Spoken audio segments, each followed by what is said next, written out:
നമസ്കാരം. ഭാര്യയെ കഴുത്തുമുറുക്കി കൊലപ്പെടുത്തിയ ശേഷം മക്കളുമായി കടന്നു കളഞ്ഞ പ്രതിയെ പോലീസ് കുടുക്കിയത് തന്ത്രപരമായ നീക്കത്തിലൂടെ. സർജാപുരയിൽ ബീഹാർ സ്വദേശിനിയായ റുമേഷ് ഖാത്തൂനാണ് കൊല്ലപ്പെട്ടത്.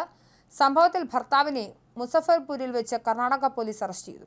മുഹമ്മദ് നസീമാണ് പിടിയിലായത്. റുമേഷ് ഖാത്തൂനുമായി മുഹമ്മദ് നസീമിന്റെ രണ്ടാമത്തെ വിവാഹമായിരുന്നു. 2 വിവാഹങ്ങളിൽ നിന്നുമായി 4 കുട്ടികളാണ് മുഹമ്മദ് നസീമിനുണ്ടായിരുന്നത്. നവംബർ 11-നാണ് കേസിനാസ്പദമായ സംഭവമുണ്ടായത്.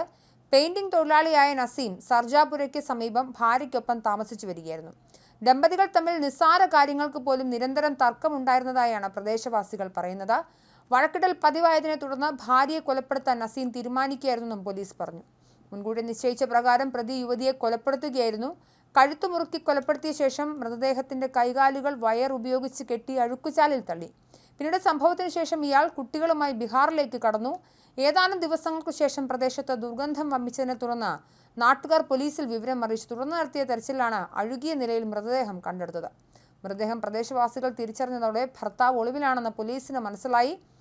പ്രതിയുടെ ആദ്യ വിവാഹത്തിലെ 4 മക്കളെയും റുമേഷുമായുള്ള വിവാഹത്തിലെ 2 മക്കളെയും കൂട്ടിയാണ് പ്രതി ബീഹാറിലേക്ക് പോയത്. മൊബൈൽ ഫോൺ ലൊക്കേഷൻ കേന്ദ്രീകരിച്ച് നടത്തിയ അന്വേഷണത്തിനൊടുവിൽ മുസഫർപൂരിൽ നിന്നും പ്രതിയെ പോലീസ് പിടികൂടുകയായിരുന്നു.